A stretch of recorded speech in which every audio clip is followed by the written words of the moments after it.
dalam 11 bulan kita telah membuktikan dengan itikad yang baik, dengan tujuan yang baik, dengan hati yang ikhlas, dengan cinta tanah air dan cinta rakyat, kita bisa berbuat banyak. Kita telah menyelamatkan minimal 300 triliun rupiah. 300 triliun rupiah inilah yang kita pakai untuk makan bergizi gratis. Saudara-saudara sekalian, sampai hari ini sudah menjelang 30 juta penerima manfaat. 30 juta anak dan ibu-ibu hamil tiap hari menerima makanan. Bahwa ada kekurangan, iya. Ada keracunan makan, iya. Kita hitung dari semua makanan yang keluar, penyimpangan atau kekurangan atau kesalahan itu adalah 0,00017%.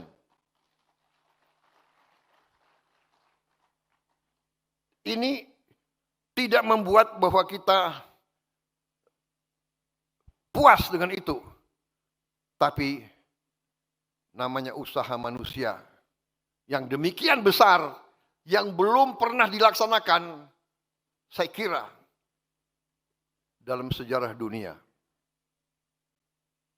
Berhasil memerlukan 11 tahun untuk mencapai 40 juta penerimaan manfaat. Presiden yang cerita sama saya, mereka butuh 11 tahun. Kita 11 bulan sudah 30 juta.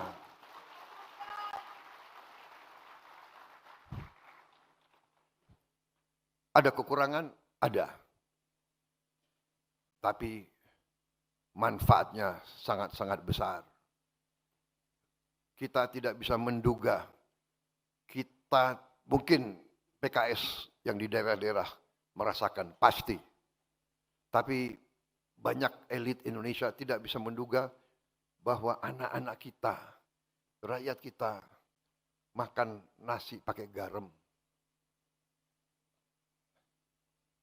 Ini kita buktikan bahwa kita bisa memberi sesuatu, memberi bantuan, memberi apa yang mereka butuh. Saudara-saudara sekalian, dengan program makan bergizi ini menjadi strategis, menjadi sesuatu yang di luar ekspektasi kita. Ternyata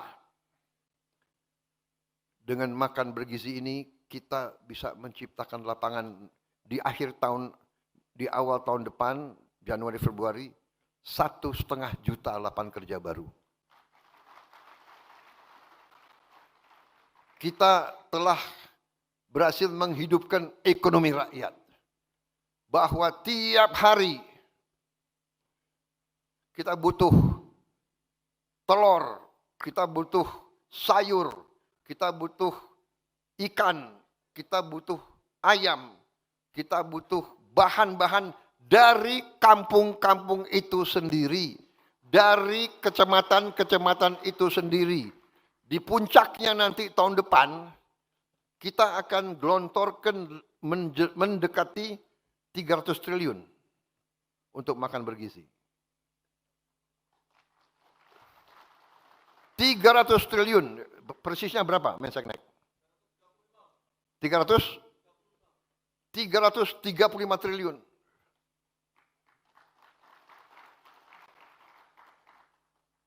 Yang adalah 20 miliar dolar. 20 miliar dolar kita kirim ke desa-desa. 335 triliun kita kirim ke desa-desa, saudara-saudara. Yang selama berapa puluh tahun uang dari daerah mengalir ke Jakarta. dan di Jakarta sering mengalir ke luar negeri, menetap di luar negeri dan tidak tinggal di Indonesia. Kita balik sekarang, uang masuk ke desa-desa.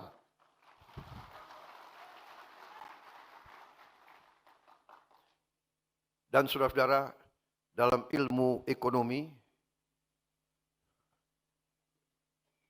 ada yang disebut the philosophy of money. Kalau 1 rupiah beredar di suatu tempat, rupiah itu bisa menimbulkan 2, 3, 4 rupiah baru yang beredar.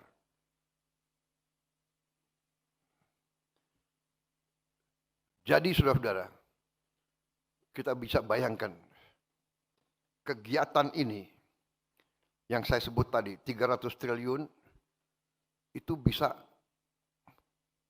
menciptakan kehidupan ekonomi senilai 600 triliun. Mungkin 900 triliun. Karena apa?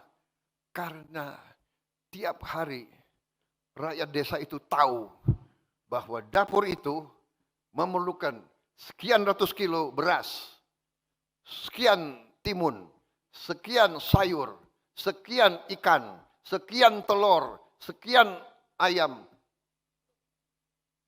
Jadi dia punya captive market, dia punya off-take, dia punya sesuatu harapan yang pasti.